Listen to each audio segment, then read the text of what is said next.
Hello, everyone, and welcome to episode 4 of the Series A list with Rain Ventures. We are so excited to have folks with us today. And for those of you who are watching the recording, welcome to you as well. I'm really thrilled because not only has this series given me an opportunity to talk to some of the top players in the VC and startup space, but today I get a chance to chat with my good friend, business school alumni mate, and wonderful, wonderful person, David Olk. So hi, David. How are you doing? Hey Erica, thanks for that very generous introduction. You should be like a hype person, like keep going with me everywhere.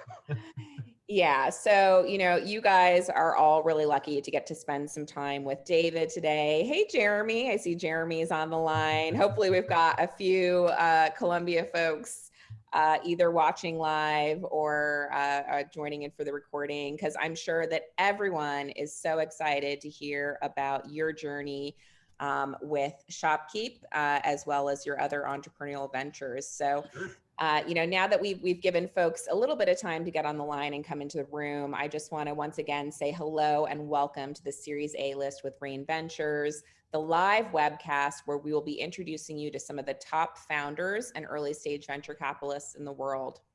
So, the world of venture capital has long been shrouded in mystery, and most startup founders are unsure of how or if venture capital can be a tool to help them grow their businesses. That might be you. So today we're going to be pulling back the curtain on early stage venture capital, introducing you to a top founder in the space, and answering the big question, what does it get to Series A? And even further, apparently David's going to be sharing with us what it takes to get to Series D. So I'd love to welcome our next guest, serial founder and tech innovator, David Olk. David is co-founder of and former CEO of ShopKeep, as well as co-founder and CEO of high-end networking community Foray. ShopKeep was recently acquired, I think just last week or the week before, by Lightspeed for $440 million. So he's going to tell you how to get those big exits. So before we get started, I'd love to remind everyone that we're really excited to take your questions at the end. Please add any questions that you have for David to the chat or the Q&A tab. And if you're in the chat, please say hi and let us know where you're tuning in from. So David, why don't you tell us a little bit about your background and what inspired you to become an entrepreneur? Oh, sure. Yeah. So I've kind of had two different lives. I had the post business school or formal education, corporate ladder life, and then I've had the entrepreneurial life. Both of which were vastly different but good journeys. I actually started my career in public accounting. I spent about 10 years doing due diligence work at a large public accounting firm where I was, Sexy. yeah, like, so if you were ever selling a business to Carlisle, my job was to help them destroy as much value as possible. I'd show up and give you a financial and commercial enema. So I was the last guy you'd ever want to meet if you were ever selling your company to a private equity fund. Somehow got recruited out of there by IAC, which at the time we had 65 different consumer-facing internet brands like Match.com, Ask. We had Vimeo. We built Tinder, and I joined the M&A group there, and that was a really interesting experience because in 2008 we had just levered up 4 businesses, declared a dividend to ourselves, and spun them off to the public. So you One of did them, learn something from the private equity job. yeah, I mean, I can't say I was too involved in that. I don't think I was a very good deal guy, at least. But it did give me the opportunity to meet everyone in venture. Yeah. Really, because IAC had all this capital to deploy on consumer-facing internet businesses when all the VCs were recycling capital because CalPERS and Yale were pulling money out of Sequoia in 2008. So I met everyone in venture in some ways because they'd kind of come up to IAC who had cash, like, what do you want to buy? I got an ad network, I got an e-commerce business. And it was at that point that my former college roommate, undergrad, I went to Tulane, was moving forward, I'm starting Kickstarter. This is Perry Chen. And Perry was a very close friend of mine. And he realized I knew everyone in the venture space, or at least I didn't know everyone, but I had made some good connections. And it gave me the opportunity to be a part of what the very early stages of Kickstarter, and watching Perry really try to achieve his dreams, what was quite influential in my career. I don't think I was very valuable to him, because he's like the smartest person you'll ever meet, and he's a true hustler. But he really inspired me to pursue the entrepreneurial route. Plus, it was also like being in the M&A role at a large consumer-facing tech company. You're very involved in what all the entrepreneurs are doing, but you're looking at it from the sidelines. Yeah. And I had a lot of imposter syndrome initially, that I couldn't kind of do it on my own. So to answer your question, it was, Perry probably was the most inspirational person for me, because he was a close friend and he went and did it. So it was great to watch. It gave me some confidence. That's pretty amazing. So, Kickstarter is a really cool place to kind of cut your teeth in the startup world. And it's always wonderful when you do one that works out. What did you learn from that experience? And going into it, did you even think that it was going to be successful? I mean, it's kind of a crazy idea. Yeah, I mean, I can't say I was like super involved in their ultimate success, but I was on the board, and I did make a lot of introductions to early stage investors that I was meeting. And I think what I learned most from Perry, that we even incorporated at ShopKeep for many rounds of capital, was how to communicate with investors in your early processes, how to communicate with your board, and really how to get how to get that Series A done, how to get that seed round done, because it's always the hardest thing, especially when it's at the time. Keep in mind, like, nobody really got what Perry was marketing. It was like most Series seed investors, for first time founders, for most Series seed processes or angel processes or even Series A, you have a lot of people that are interested. You have a few friends and family checks, but you're always searching for a lead. And, I remember early on, it was a lot of searching for a lead and not understanding, hey, how do you not get this, right? And nobody really wanted to invest until it was really de-risked. And that was always one of the catch-22s of venture that I struggled with, that they struggled with, and I see founders still struggle with today, which is, come back when you're doing 30 million of monthly recurring revenue. And you're sitting there saying to yourself, if I was doing 30 million, if I was doing that type of MRR, I wouldn't need you in the first place. Yeah. So, it was really an interesting experience to kind of learn how to manage a fundraising process, which is so key to the ultimate goal of getting term sheets. And a lot of people don't realize that. They just kind of walk around panhandling until somebody hands them a check. And Perry was always very good at owning the process. So I learned a lot from him, just even how to communicate, how to follow up. And you need these mentors in fundraising the first time you go out. Yeah, well, I love that because, it's something that I've learned, working with my portfolio companies and even with raising my fund, is that you do need a process, right? Otherwise, you're just kind of panhandling. I think that's a great way to describe it. So tell us a little bit about, your process and your capital raising experience when you decided to take the plunge and start your own company. Yeah, so I mean, with ShopKeep, it was a little different because we did have a lot of pipeline. Jason, we had a product, and Jason Rizzelson, the other founder, he built such, he had such a wonderful vision, and Jason was the customer. And the premise of ShopKeep is, at a very high level, just putting point of sale in the cloud and trying to provide an operating system to small and medium businesses who were just so underserved at the time. In 2011, 2010, you had like a big server in your basement, and you had this front end PC and this big thing on your countertop, and you still see them today. Point of sale was a place where technology went to die, and the user experience was from like 1955. And if you had some delivery person in your basement doing something bad, like surfing porn or anything, the next thing you know, your server's down and you're closed for business. So once we started putting it, once we put it on the iPad, had the front end on the iPad, it became very visible to merchants.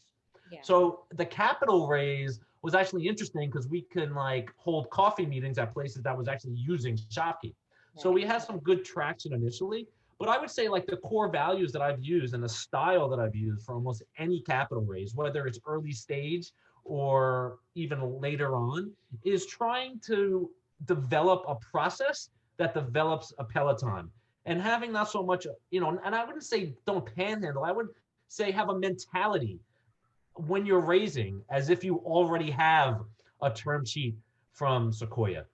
In some ways, it's kind of like it's kind of like dating. I mean, this is my style, right? Like my wife, I fell in love with my wife because she always had a lot going on, and she kind of seemed a little bit interested in me, but she never called me back, right? And there's an element of that when you're raising capital. If you seem too desperate, if it seems like you don't have a lot of traction, then it's hard to be successful. So whenever I approach a fundraise, and again, this is my style, and I'm not saying be a dick.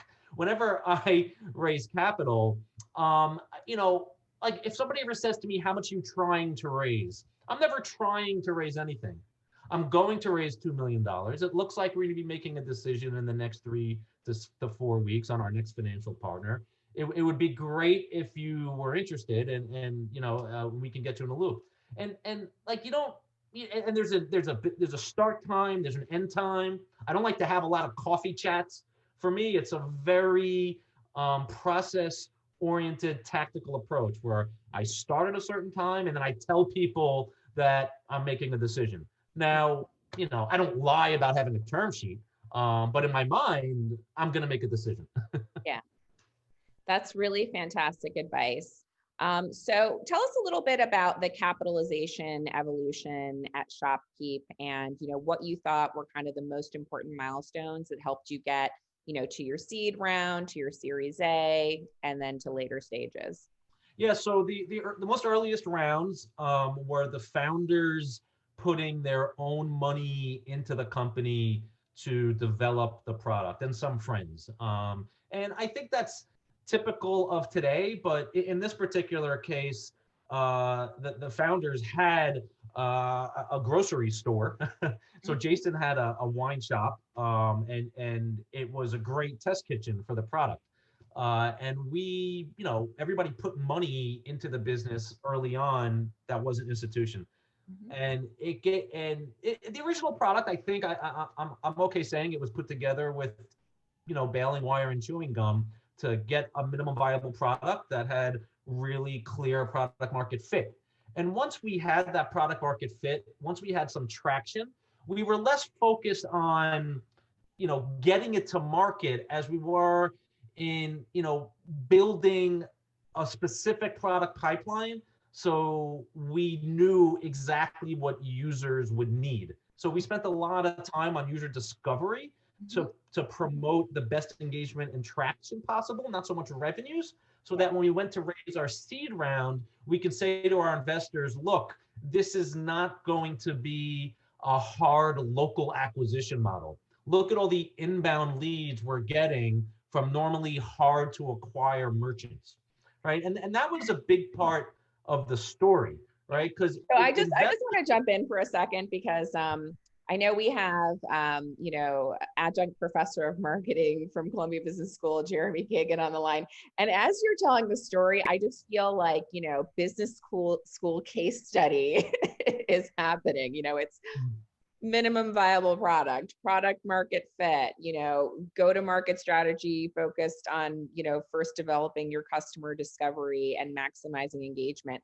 I mean, it's very funny because it's very natural the way that you tell the story of what you did, but it's so obvious why you were successful because you can tell that you really sort of focused on all of these important things, that people sort of teach you in school, but most startup founders ignore. So yeah, take and notes, I everyone. Yeah, and a lot of this was driven, of course, by Jason, who was the customer, and my key role at the company, especially early on, was, to manage the capital raises. So that's why we were a good yin and yang, especially.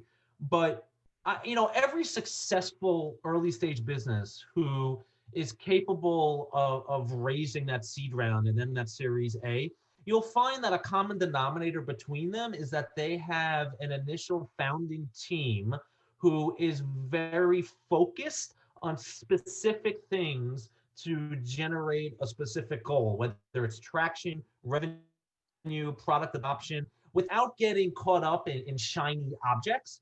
And the way that is usually accomplished is by doing a lot of user discovery, Yeah. right? And what you never want to do is show up at an institutional investor, whether it's seed or Series A, with a PowerPoint presentation and no traction to show for it, or no product market fit, no minimum viable product, no vision that you've really thought through and tried to bring to market, because then you're either going to be an MBA looking for a code monkey, Yeah. or you're going to be somebody trying to fund a PowerPoint presentation. And you could do that if you've made people money before, but normally if it's your first time out, you got to have something to show for it. And the biggest thing I see often is people showing up with a solution looking for a problem, right? I have this big idea, right? I have this big idea. I built some wireframes. I spent $100,000 on developing it, and I'm going to go to market. And I've got a few customers using it. And if you give me more money, I'll get more customers using this thing I built.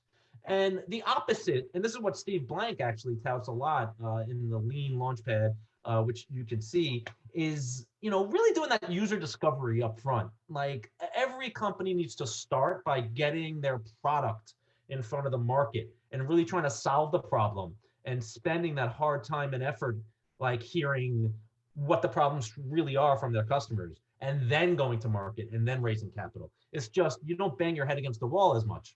And then your investors, especially the early ones, feel like they're along with you on the ride, right? Like we had some investors early on to answer your initial question, who were some of the most supportive investors like I can imagine. Like Tribeca Venture Partners and Contour especially.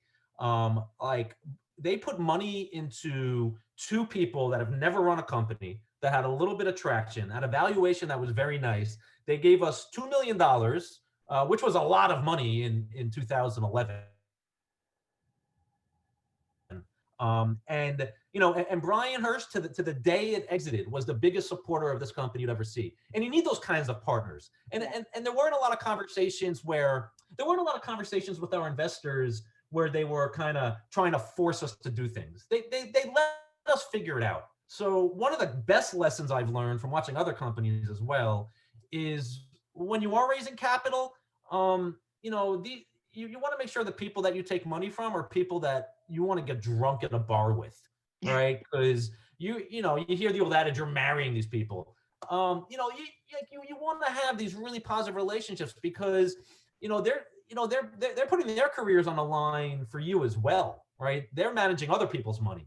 And you want to make sure that you are really aligned culturally and the way you're going to operate with your investors. And our early investors put up with a lot because because me and Jason, we're nuts. No, I'm just kidding. But it was a lot of growth very quickly with a team running around that has never really managed a lot of people before. Sorry, I digress. But Yeah, as far as like that's a as great far as learning point. from the most early capital raises, it was like, don't raise too much money at too high a valuation. Really try to go to market with something that is easy to raise capital against because there's traction, there's clear product market fit, and there's like a minimum viable product that people like and are helping you make better. Yeah, well, I think what you said about the investor relationship is so important because somebody, I don't remember who, but gave me this data point that the average marriage lasts 7 years, but the average VC early stage investor relationship is like 12 to 15. So you have to like this person twice as much as somebody that you would marry. So that's a great comparison. So, speaking of these investors, what would you say is the most important thing that you learned about dealing with your investors and how you managed your relationship with them? Yeah, I would say initially, I wasn't very good at managing my board or my investor relationships, and a lot of that is because of some of the founder DNA that a lot of other founders have, which is, passion, not really being super patient, always hustling and driving forward. And I'm not very good at, like I wouldn't say suffering fools, but I'm not very patient or political. And at times, like I would lack perspective on kind of what the VC wanted to see from the company. And they're not in a position where they're living the business day to day, right? They have a lot of portfolio companies often. And at board meetings, they're making big decisions based on small pieces of data. And some of that is interpretive, like things that they see happening. And some of it is based on, things like numbers. So, like, cultivating the relationships with your board and with your investors is super important. And I don't mean just kind of always selling them. I find that the best relationships I've had with my investors come from when I'm regularly updating them, when I'm asking them for feedback, when I'm really considerate of their advice, when I'm not being defensive or emotionally. If you put your investors in a position where they feel like they can give you hard messages because you're coachable, but you're also pragmatic and unemotional and not reactive, then not only will that trickle through to your management style and to the culture of the company, but you'll have a very positive relationship with your board, and they'll want to invest more in you. You'll have more of a trusting relationship. And when there's bad news, it'll be well received because it doesn't seem as if, because that relationship is there, it's tight. A lot of founders only talk to their board members at board meetings. Mhm. They are often intimidated by the messages they're giving, and they don't look at it as a financial partnership. They don't look at it as a partnership for growth. When in fact, the VC often thinks they're building the company just as much as you are. And, Yeah. and founders don't realize that. So, the best advice I can give is, I'm not saying make them into your best friends. I'm saying build a lot of trust, have the right open and honesty, cultivate them, and expect them to be reactive, but build trusted relationships over time. I socialize everything with the board I have right now because it just makes my life easier, even if I don't agree with them. Yeah. And, I think that's so important, for me with our portfolio companies. I think regular communication and honest communication is important. Once we've already invested in the company, there's no point in trying to only show the good stuff. So, to communicate, whether things are heading in a great direction or if you're dealing with challenges, is really important. People are sometimes scared to do that. So speaking of managing people, and I know you're a people person, so tell us a little bit about some of the challenges that you might have dealt with in building a great team. Yeah, I mean, the biggest challenge that I've probably dealt with is that I don't think I'm a very good manager, right? And a lot of entrepreneurs, especially, get thrust into these management positions, where all of a sudden it goes from you're a visionary and product leader and a hustler getting something to market. The next thing you know, you've raised actual capital, and there's 20 people sitting here looking at you saying, "What now?" Yeah. Right? So what I've learned over time is that as the founder or as a leader of an organization, your job is primarily to hire, inspire, retain, and never run out of capital. Yeah. And you do that by making sure when I'm leading a company and managing, I try to just kind of effectuate that in four quadrants. One is, setting very clear goals for people. Not prescriptive goals, but I want to own the vision and to some extent the strategy. I want to find people to work at the company who I trust to develop the tactics and execution of them. Right. So, I want to be in a position where I'm setting goals. The second thing I want to do, which is really first, is developing the long-term and short-term strategy, right? The long-term strategy is where the big vision is in the horizon. And sometimes if you move too quickly, you fly the plane in the wrong direction very quickly. But it's more the short-term strategy. What are we going to accomplish in the next 2 to 3 months? Making sure everybody at the company understands the vision and the strategy and why those goals were set, right? And the third quadrant is the hiring concept. When I hire people, and sometimes I do it poorly, sometimes I do it well, but when I hire people, I try to find people above everything I just want to make sure they have a positive attitude and a willingness to learn and can put the biggest effort in, right? I'm a very emotional, passionate person. And as a manager, I have to learn to take all the emotion out of the room. I have to learn to be balanced and pragmatic. And I try to hire people that can do a lot of things, don't need to be told what to do all the time, but could own those goals and don't have a lot of ego. I find that people always want to take on more and have larger roles at companies than they really deserve. So you also have to set professional and personal goals. Whenever we have an employee, I'm making sure that that we use systems like Lattice, that we use OKR systems, and we have a very clear understanding of what the goals of the company are, what the goals of people are, that it's aligned with the strategy, and that 50% of my job is just information radiation and cheerleading through weekly all hands and developing culture. And then that fourth piece is managing the board. And as as the business gets larger, it becomes actually a larger piece of the pie. You mentioned something about developing culture, and we've seen that be a big challenge for a lot of startups that have actually run into major problems because of culture challenges. Yeah. What did you learn from that part of your job, and what advice would you have for founders about developing culture? Yeah, my advice for founders on developing culture is start doing it from the earliest stages and don't do it on your own, right? A culture is not something you can, and Tony Hsieh writes this a little bit in Delivering Happiness, which I think is a good read on this subject. Like you can put your shoulder into culture, but it's something that it builds, on its own.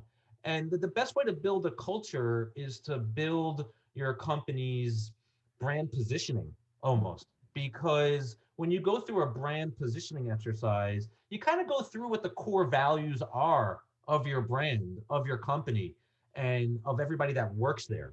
And I think going through exercises of, does everybody understand our vision? Does everybody understand our mission? What are our core values? What kind of people do we want working here?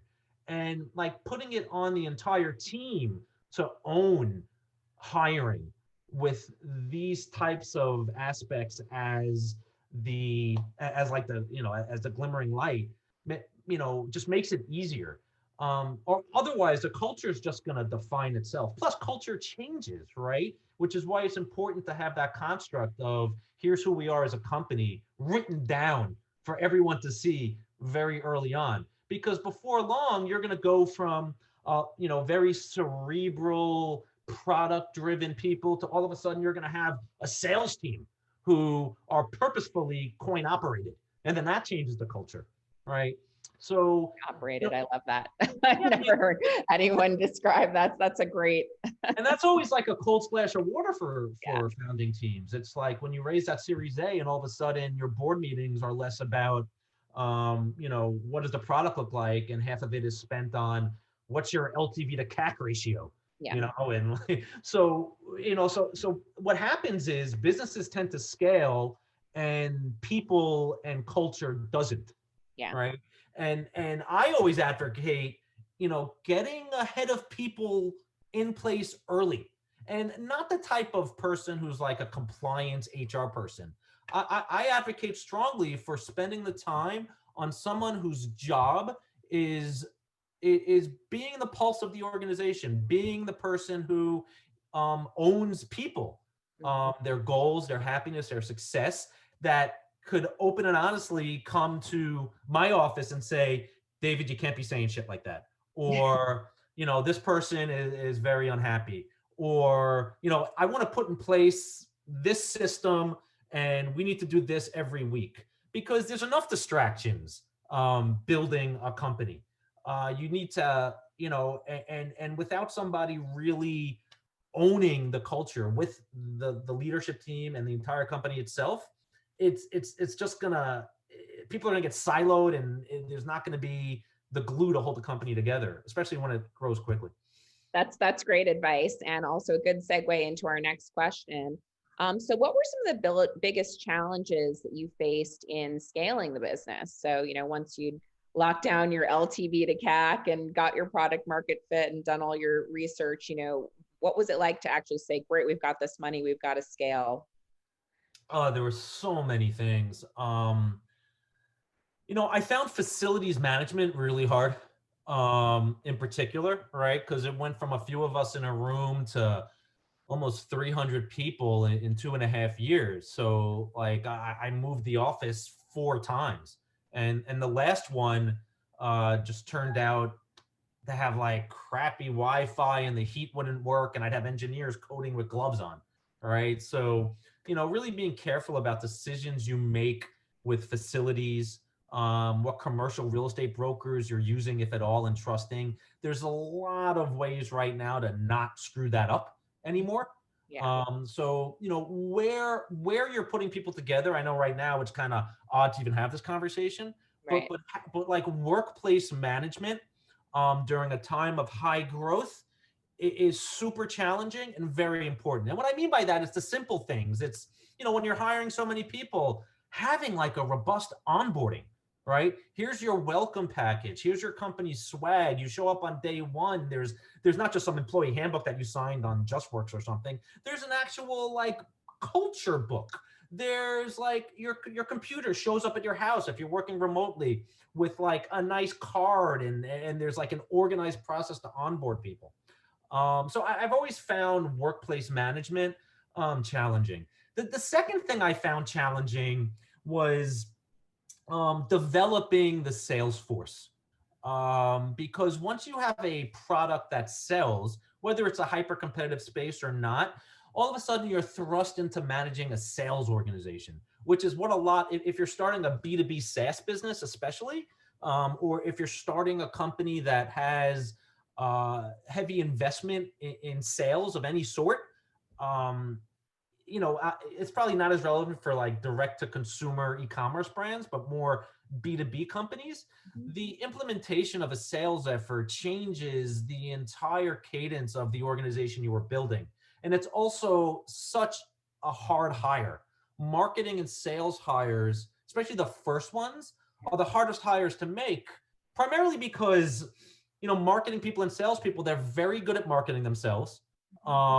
They're very expensive, and you don't know if anything they're working on is going to work for 3 months, Yeah. right?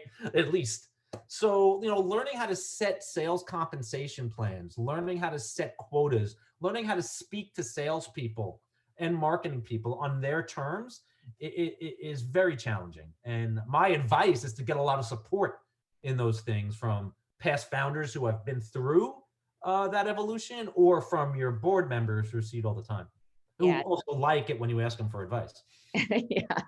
Well, I just want to say, first off, it sounds like you must have been an incredibly considerate and great founder to work for, given how much you care about your employees' experience and onboarding process. And secondly, absolutely, marketing is such a crapshoot, so high cost and low visibility. I can completely understand why that would be sort of your number one thing. And, certainly I hope that more and more founders share the important information about how they avoided mistakes and, best practices for executing a plan to help folks that are out there. So I'll ask one more question before we move to questions from the audience, because I know we have a ton of them, which is that what everyone's here to really hear about is, what did you learn about getting to exit and what it takes to actually sell a company? Yeah, I mean, it takes a lot of patience. Um, and it takes a lot of Zoloft. No, I'm just kidding. It really, building a company is no retreat, no surrender. It's the hardest thing anybody can ever do. And you have to just, a lot of people read a lot of TechCrunch. And normally it's not, it's a very, very, very long road. And, you know, not getting too excited, not getting too ahead of your skis, taking things in stride. And when that deal does come up at the end, and I can tell you this from being involved in a lot of M&A exercises, it's, don't try to control what you can't control. Do the best deal you can, be happy with it, leverage your counsel. And if you have some inbound on an exit, hire a banker. Yeah.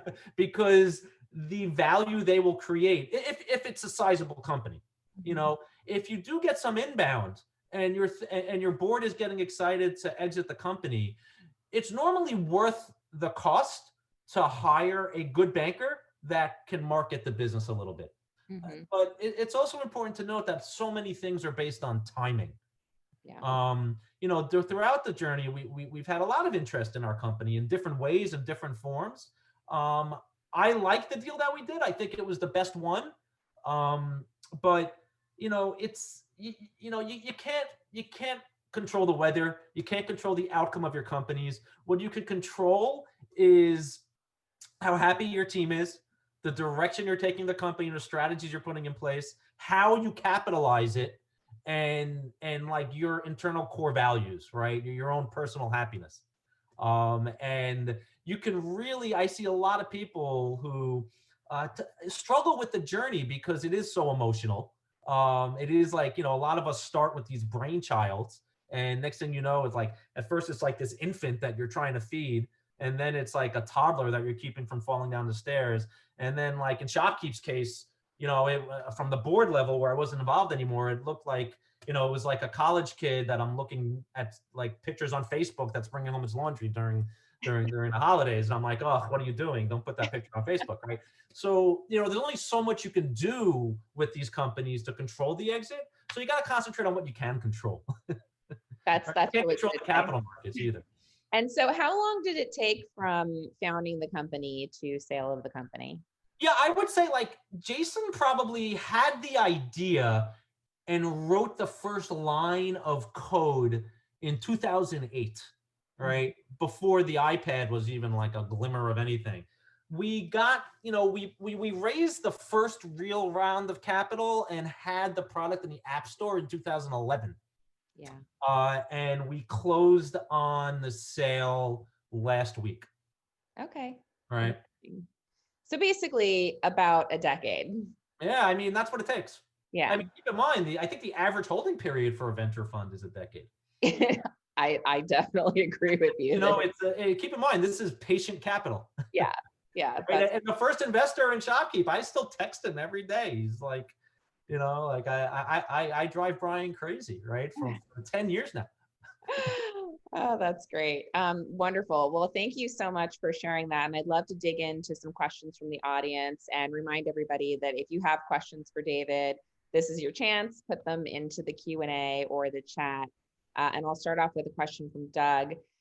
We've brought on a fractional CFO to help with investor outreach. We're at the stage of MVP developed and about to go to market. As a tech guy, I realized how much from him I didn't learn from an accelerator and incubator cohorts I've been through. Him being able to talk more eye to eye with investors, does that make a big difference versus co-founders going at it with their team that maybe don't have much experience with fundraising? My answer is yes, candidly. As founders of the company, and I don't care who is the CEO, or who is going to own the capital raise, but you have to learn to be storytellers about the vision and the business. And investors are easy to understand because they're investing other people's money, and above everything, they want to generate value for their LPs. So they want a return on their investment. And when you invest this early with such a high beta, they are investing in you. They're not investing in some fractional CFO. Yeah, exactly. And by having this person tell the story, this person own the process, they're going to wind up owning the relationship with the board, which is not helpful for any direction you're going to take the company prospectively. So my advice is to use that fractional CFO, clearly a very important person, but to learn from him, have him behind the scenes, having him coaching and mentoring you throughout this process so that you can learn throughout it, and for future ones, how to best tell the story and how to communicate with these investors. And I would think, and I think if Jason was here, he'd agree that he learned a lot about communicating with VCs through me, because like my own learning experiences with it. Now, and by the way, the venture community doesn't look at equity financings of early stage businesses as a financial thing. It's not like, okay, you get some CFO and it's a financial thing now. They are investing in the vision of the founding team more than anything else. And I need to hear that vision from you. You just need to learn how to talk to it. It's such an important difference. For instance, like if I was starting a bakery, I wouldn't expect everybody else to know how to bake except for me. All right. I would learn how to bake a little bit, or I would at least learn how to get the bread to rise. And I'm not saying you need to be a professional fundraiser, even though I think you should be. If you're going to start an early stage company, it just makes your life easier. But you should certainly learn how to pitch, how to answer the questions, how to go through a process, and read and learn as much as you can about what makes VCs tick. Yeah, that is such great advice, David. And, I wholeheartedly second that. If any person who was a fractional CFO at a company, emailed me about an investment opportunity, I would immediately ignore it because definitely I'm expecting that the founders are going to reach out, especially in that early stage. You can't really outsource that type of fundraising until the company's a lot further along. So great advice. We have a question from Jeremy Kagan, who asks, what's one thing you did in the journey from founding to exit that you would do completely differently? Something that ended up negative or maybe slowed your growth? Yeah, I mean, for me, and this is maybe more personal, and I'm just kind of, I'm 43 years old now, so I've had a lot of learning and maturation and own self-reflection throughout the ShopKeep journey specifically. And I think one thing I would have learned earlier is to, again, take all the emotion out of the room, and really cultivate stronger relationships with everybody involved, and reinforce to the leadership team, including myself, that the business is not about any one person, right? The business is about, especially as the leaders and common shareholders, it's about, you start a business to generate value for shareholders. That's the job of a CEO of any company that's for profit, as silly as that sounds. So I would just be laser focused on the team, the vision, eliminating all the drama, and putting in a culture that's, so much about effort and positive attitude and willingness to learn. I'm not saying ShopKeep didn't have that, but I was saying that I would stand more for that. I wouldn't, I think that a lot of startups, and I see this even with the ones I advise or I'm on the company of, a lot of times the founders think it's about them because it's their idea. And a company is never about one person. It's about the team, it's about the shareholders, it's about the customers, and it's about driving to a finish line, no matter who is driving the ship. And everybody's in it together. That's probably a little bit too much rah, rah, rah team, but founder, I think companies, it gets lost on it sometimes. You see companies fail all the time because of ego and arrogance and emotion, and it's just sad. Yeah, that's very, very true. Great. We have a question from John Dalton, who says, so psyched and happy for you and your success. What a long way from our days at Global Crossing and investigating Quiznos. Okay. One of the most authentic, likable, and smart people I've ever had the pleasure to work with. Oh, wow. This is great. What a nice compliment for David, John. Question: what is at the top of your 3 to 5 year personal plan today? Well, John, it's good to have you on here. I used to work for John. He's incredible. Um, my 3-year personal plan now. If he wants to hire you again, he's like, what are you doing the Well, next 3 to 5 years? well, it's funny. So the first thing is, a large portion of the ShopKeep deal was in stock, and I'm locked up in the stock for 6 months. And when we closed the deal, Lightspeed was trading at $38. Now it's 60. So my first personal goal is to stop refreshing the Lightspeed ticker every 3 minutes through May. The other thing is just spending more time with my family. It's really hard. And if anybody here is starting a company, it's virtually impossible to achieve balance. You could take your vacations, but you're still checking your email in your mind while you're in the shower or going to the bathroom. No, if you're running a company, it's always on your mind. So for me, I'm very excited for the first time to take a step back and learn how to get some professional balance in my life. And there's a lot of research and talk about, running a company, starting a venture-backed company and figuring out how to do it efficiently with a lot of balance and finding leverage. I don't think that's possible, candidly. I don't know, if you don't want to work 80 hours a week at least, or always be thinking about something, you're probably not going to be a successful entrepreneur. I hate to say it. I know that's provocative. So I'm really excited to spend the rest, at least the next 3 years, is building something else that is exciting, while like leveraging all my failing forward, but doing it in a way that it's less focused on taking care of my family now. I'm excited to take care of others. That's great. Wow. Yeah. All right. And we have a question from Tim Milazzo who says, David, great nuggets here. Do you have any thoughts for a founder that was turned down for a seed round by all the VCs they know, but then grew the company into a significantly better place over a 2-year period? Do you think revisiting investors who passed the first time is worth the time and effort? I say yes. Look, for me, when it comes to raising capital, it's no retreat, no surrender, right? I'm just trying to get that term sheet from the best financial partner possible. So when I run a process, it's like a Peloton.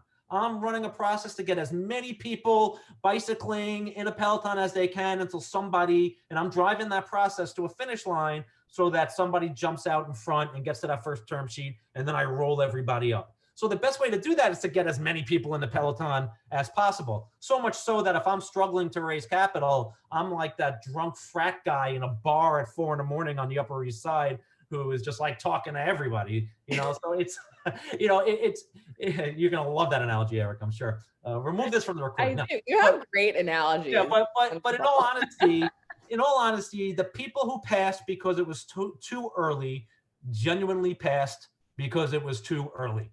Right. And VCs are not in the risk game. People, forget that. Right. What they're all looking for the same company. They're looking, every investor wants a second or third time founder that has an exit, that's doing something scalable like software in a large total addressable market that has some traction. If you are that founder, you don't even need a PowerPoint presentation. Right. But that's not every founder. If you're a first time founder who is doing something that that people don't get, or it's too early, you haven't made a lot of people money and your dad's not an LP in the fund, well, you're going to be too early until you're doing something, unless you find somebody who just loves everything about you. And if you do, really hold on to that resource. So, so when you do have that traction, go back to those VCs, give them an update, but make sure they know you're running a process now. We're running another process. We've had some inbound. We're much further along.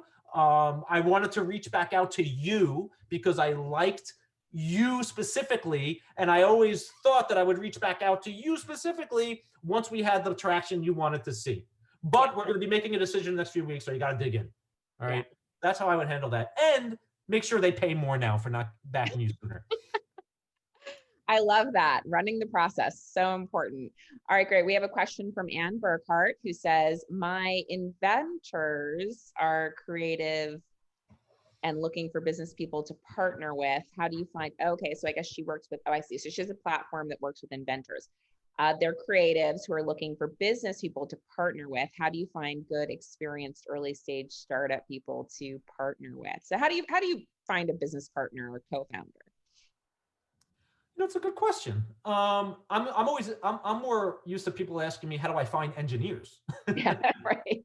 And I tell them learn how to code and speak their language. Go hang out at some of the business schools, I guess, Yeah, right? I mean, candidly, that's what I would do. I would just advocate the same thing that I advocate to people that are looking for technologists, which is learn to speak their language and get interested in solving the problems they want to solve and go to where they're solving it. So, I'm not saying go to hackathons, right? In this case, I'm saying, go to the business schools, join some of the sessions that they're joining, go to meetups. I know it's not a great answer, but it does come down to networking and reaching out to people that have been the commercial founder, that have been the partner. Maybe find a creative who wants to build that platform. Because there's plenty of people out there who want to be involved in early stage business but don't even have ideas. Yeah, absolutely. I don't know how to find those people. It's a good question. I'm sorry I'm not giving you a good answer. There is no great answer, but that was a good crack at it. So we have two more questions. The first is from Durand Achi, who asks, how many rounds did the company need to raise over that, 10 to 12 years that you were in business? And how did you decide, when you were ready to do additional rounds? Yeah, I mean, we decided when to raise capital based on when we were running out of it. Yeah. Or, we were in, and the investing in the business looked different at different stages, right? The very, very early on, it's all about getting a vision and product to market that is actually sellable. That's the product market fit we speak about. And then once, so the seed round and even the Series A round, the raises are a lot about metrics and momentum and rounding out the product so that you can sell it more. So you're always spending money on developing the product team and a little bit on the sales and marketing function. Whereas the later stages are more about, acquiring revenue growth with an LTV to CAC ratio that has such good unit economics that you could just pour money on it and grow. So, look who's here. Hey, you gotta get out of here. We'll play Dreidel later. Cutie. All right, get out of here. So like I just said, a lot of technical businessy terms, right? So obviously the later stage rounds are all about growth and metrics. So later stage investors, they're going to invest much bigger checks in the company and just look at the numbers, right? So those later stage rounds are predicated based on acquiring revenue growth, typically. The earlier stage rounds are normally about rounding out the product, going to market so that you can raise those later rounds or not if the business could fund itself. We made the decision. So we raised, including debt and equity, probably I would call it, if you include some of the debt rounds, I'd say we raised about 5 rounds of capital, close to 150 million of it. And we made the decision to raise it based on where we were in that journey that I just mentioned. Well, it's so interesting because, 5 rounds. So you're basically raising every 18 to 24 months. And so this is a great example of why, if you have a startup, you should probably also like fundraising and get good at it, because I mean, if you're the founder, it happens more often than not. Yeah, if you're the founder of a startup, just like if you're the founder of a venture fund, like you're always raising capital. Now, your company doesn't have to be like that either, by the way. One thing that I always think about is, or you should be careful of, if you're ever going to raise external capital, just remember that person's business model becomes yours. So if you're raising venture, they probably want you to grow pretty quickly, spend the money, and raise more venture later. Don't get me wrong, I'm not advocating for raising venture if you don't want to run that type of business. ShopKeep was a software company where we had to get to market quickly, a lot of hyper competitive space, well-capitalized competitors, Square doing its thing in the processing space before they even had a cash register. We needed a lot of money to get out there. So Jason and I were willing to take that dilution. Not every business has to be run like that. I would love, I'm always very excited to hear about companies that don't raise any venture that are doing, 20 million or revenue. God bless them. Yeah, absolutely. Well, I also just want to jump in and say that kid has great hair. So hair model / hair modeling agency / hair care company. Maybe big, Erica. For your next your next venture. All right, so we have a final question from Rama Papu, who says, as an entrepreneur, how important is emotional intelligence? Oh, it's so important. It is just so important because um, so much of what you're doing when you build these companies is interacting with people. Um, Whether you're the product leader, the storyteller, the sales leader, the day-to-day manager, entrepreneurs have to be able to sell their vision and have an emotional intelligence um, to do it. And you have to, you don't have to care about how people are feeling, but it's very important to know how they're feeling. You can't control the way people feel, but you can certainly change the way you make them feel. And, the Steve Jobs model doesn't work for most companies or Yeah. most people.